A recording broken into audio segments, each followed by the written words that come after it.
আমরা দেখলাম যে কিশোর বাহিনী, এই কিশোর বাহিনী কিন্তু সেই সময় সুকান্তের এই সময় যুদ্ধের বিরোধিতা এবং মন্বন্তরের বিরোধিতা একই সঙ্গে পড়ে গেছে।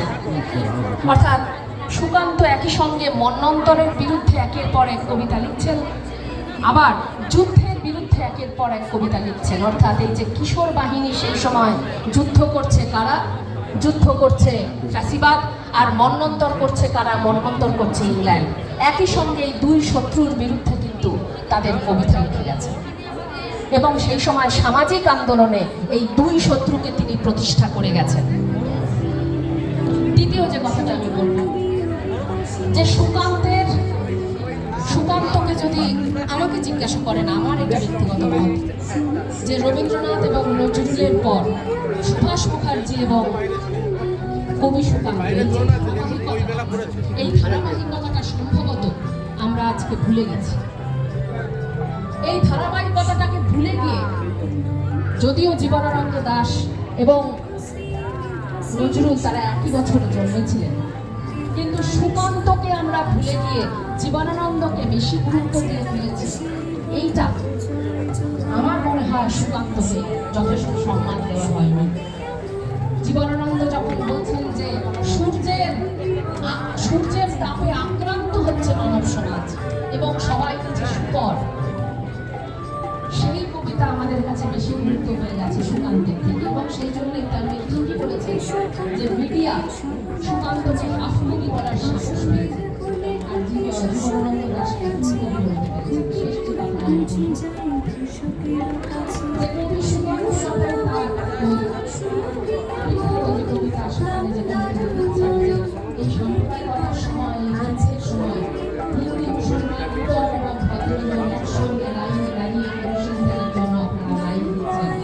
আমরা ভুলে গেছি যে একসঙ্গে দাঁড়িয়ে যে সমাজ পরিবর্তন, এটাও কিন্তু আপনাদের দায়িত্ব। সুকান্তের এই যে হতাশায় আশার কথা তিনি বলছেন, অর্থাৎ মানুষ হিন্দু এবং মুসলমান এক লাইনে দাঁড়িয়ে তার পীরের নামে রাখি পাচ্ছেন, কিন্তু এক লাইনে দাঁড়িয়ে মুসলমানের জনৈক এটা দেশকে স্বাধীন করার জন্য পাচ্ছেন না।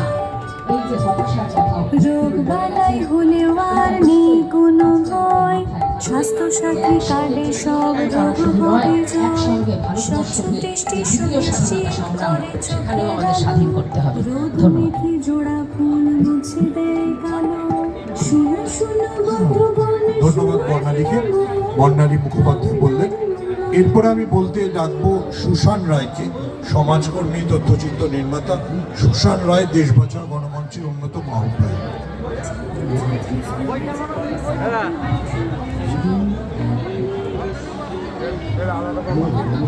সুকান্ত ভট্টাচার্য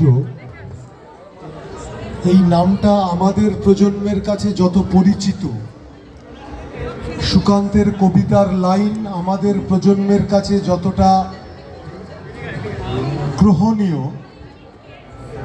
আমি খুব দায়িত্ব নিয়ে বলতে পারি আজকের প্রজন্মের কাছে সুকান্তর এই লাইন, সুকান্তর জীবন, সুকান্তের স্বল্পায়ু জীবনের দীর্ঘায়ু সাহিত্য রচনা নতুন প্রজন্মের কাছে সেইভাবে ছাপ ফেলে না।